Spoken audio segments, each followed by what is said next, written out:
Audio Jungle.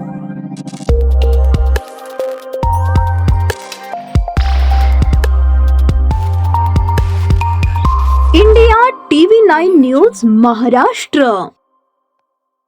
पण आमदाराचा पुतण्या कोणतरी आहे त्याच्यावर काहीतरी खटकलं. ते डिसेंबर ते एप्रिल 4 महिने होत आहे. या अशा पद्धतीचे गुन्हे दाखल करून बच्चू कडूचा आवाज दाबण्याचा प्रयत्न होतो सर. तर आम्ही अटकवाले तयार होऊ ना. आज मला आता समजलं का मी काही कोणाच्या तरी हत्या करण्याचा कट रचलाय. वास्तविक अशा पद्धतीचं आपण गेलं आयुष्य आमचं संपलं. असं काही कुठं आपण करत नाही आहे, परंतु आमचाच कसा कट रचला असं त्याच्यातून सिद्ध होते. का बच्चू कडूला बदनाम कसं करता येईल, त्याला अटक कसं करता येईल. आम्ही जे 1.5 लाखासाठी आंदोलन करणार होतो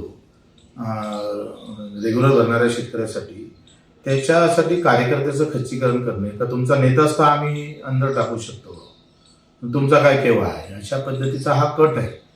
तो म्हणतात का आमच्यासाठी कट केला. मला असं वाटतं हा व्यवस्थित आमच्यासाठी हा केलेला कट आहे.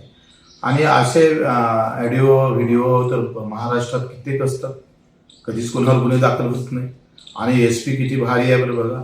म्हणजे इतके सगळे जिल्ह्याभर काही घटना होतात मोठ्या, त्याच्यातून कधी प्रेस झालेली. पण आमदाराचा पुतण्या कोणतरी आहे त्याच्यावर काहीतरी खटकलं. ते डिसेंबर ते एप्रिल 4 महिने होत आहे.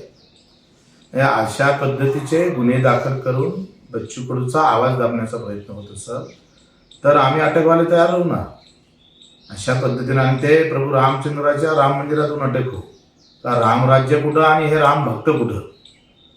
आम्ही शेतकऱ्यासाठी लढत राहू, मजुरासाठी, दिव्यांगांसाठी लढत राहू.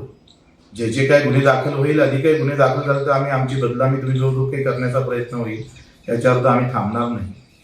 आणि मी आता उद्यापासून एव्हरेस्टला चाललो आहे. 2 महिने अगोदर आमचं हा कॅम्प ठरला होता. संविधान घेऊन आम्ही एव्हरेस्टच्या बेस कॅम्पपर्यंत जातो आहोत. आणि उद्या असं नाही म्हटलं पाहिजे पडून गेला म्हणून. फार अगोदरच्यापासून तिकीट आहे, 15-20 दिवस अगोदरपासून काढलेली. आणि काय प्लॅनिंग असतं बघा. सकाळी 6 वाजता उठले आज SP साहेब आणि त्यांची टीम चांदुरले आली. 7:30 वाजता 7 वाजता गुन्हा दाखल झाला. म्हणजे त्याच्या अगोदर मला एका कार्यकर्त्याचा कॉल आला का मला आमदारांना बोलावलेलं आहे, तुझे 2 मोबाईल दे, ते आमच्याजवळ रेकॉर्डिंग आहे सगळं, ते व्हिडिओ दे. मग SP साहेब फोन आला दे तुला त्याच्यातून बाहेर काढतो वगैरे, नाही तर 40-50 लाख रुपये देतो असं पण म्हटलेलं आहे. या सगळ्या गोष्टी किती गुंतागुंतीच्या आणि कशा पद्धतीनं फसवल्या जातं. आता देवाचीच जर कृपा झाली तर मग आम्ही काय करणार आहे. सत्ता तुमची, फॉरेन्सिक लॅब तुमची, SP तुमचा, तुम्ही कशा प्रकारचे कटकारस्थान करा ते काही सांगता येत नाही. त्यांना सगळ्या यंत्रणाच तुमच्या हाती आहे. कोणत्या माणसाला कसं फसवायचं याच्यासाठी तुमचं चुटकीभरासारखं काम आहे. चुटकी वाजतं तितक्या ह्याच्यात तुम्ही कोणाला कसं फसवताय, कारण सगळ्या यंत्रणा तुमच्या हाती असल्यानंतर ह्या गोष्टी सहज तुम्ही करू शकता. त्यांना आम्ही काही घाबरत नाही आहे आणि आम्ही अशा प्रकारचा हा मूर्खपणा करतही नाही. हा धंदा आमचा नाही. आम्ही रक्तदान करणारे लोक आहोत, जीव देणारे लोक आहे, जीव घेणारे नाही.